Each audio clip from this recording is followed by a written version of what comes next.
Hello, and thank you for taking the time to watch this pre-conference video on the Council on Finance and Administration's report.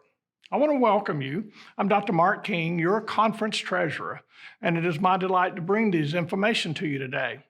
Normally, I would be joined by the president of the council, who at this time is Reverend George Coates. George regrets he's unable to be with us today as he's undergoing treatment for illness. I ask you to please continue to pray for our council president and our dear friend and conference colleague. First, I want to thank the faithfulness of almost 800 of our churches paying 100% of their apportionments in 2021. The conference has worked diligently to reduce apportionments across the board, and we feel very pleased that we're able to bring this report to you this year. We know the churches need to spend more resources in their localities, but we also want to share in the greater connection across our world, and United Methodist apportionments empower us to do that. And I also want to share with you that some 40% of the conference apportionments are returned each year to the churches in the ways of grants or other mission and ministry support. 2021, 2022, and 2023 apportionment funding has and will provide resources for Bishop Carter's 4 emphases for our conference. And these include work to have vital, sustainable, and innovative local churches and fresh expressions, to continue to address racism and seek to train and support our clergy, our laity, and our churches to combat this evil of our time. We want to train, deploy, and support clergy and spiritual leaders for their resilience and for their health, and continue the United Methodist Church so that we are fully engaged in making disciples for the transformation of our churches, our conference, our state, nation, and ultimately our world. The CF&A report will be given on Saturday, June the 18th, during annual conference. The full report is found in the Program and Reports booklet on page 20, and it is also replicated in the supplement. CF&A's report has 2 parts. First is the policy statements that are updated for 2023. We invite you to look at those carefully and read them as they are brought before the conference as a whole.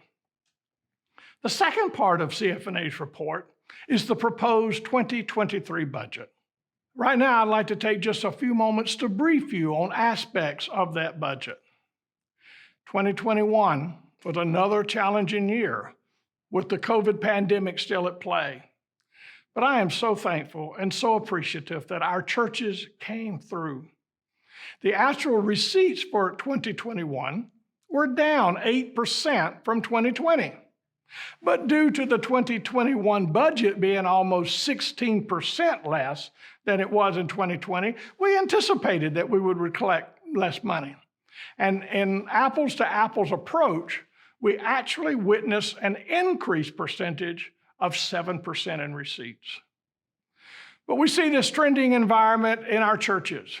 We're having to make choices and priorities with God's resources and funding.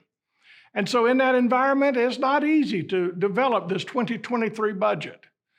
But we are pleased to bring to you a budget that is substantially reduced from the 2022.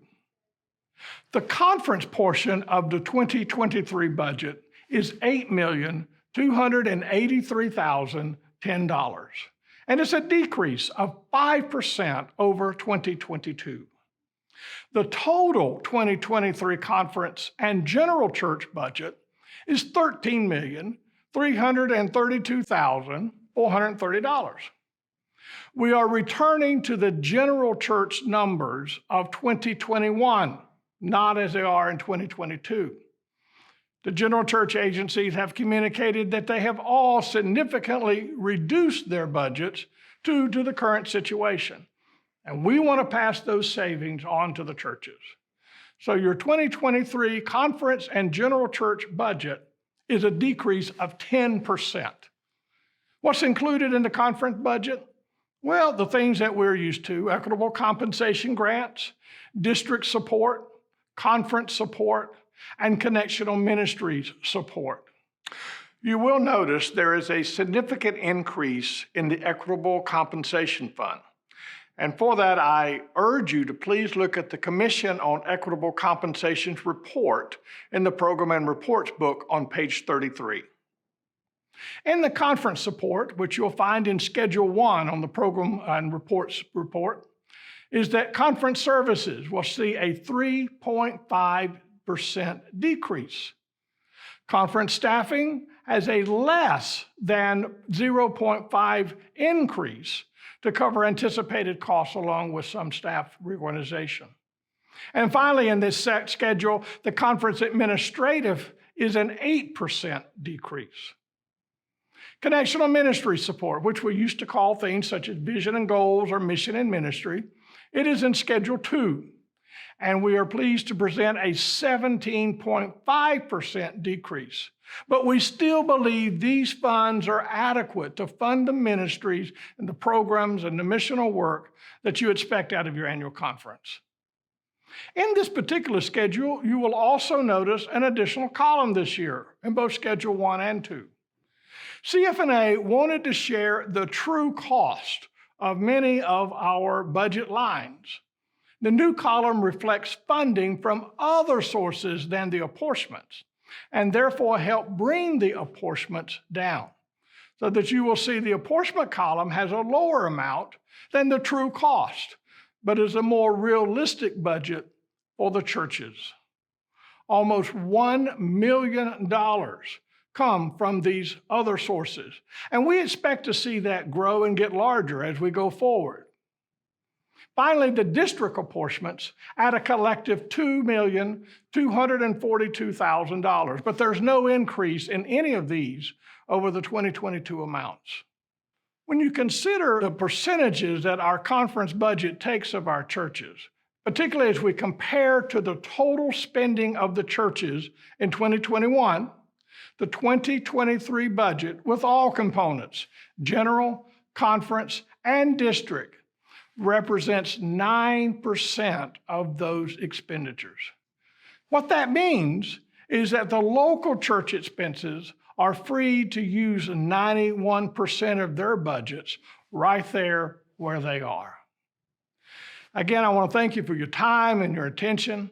And please, any further questions you might have, please direct them to me as you see my contact information on the screen. And I look forward to seeing you all up the mountain in June.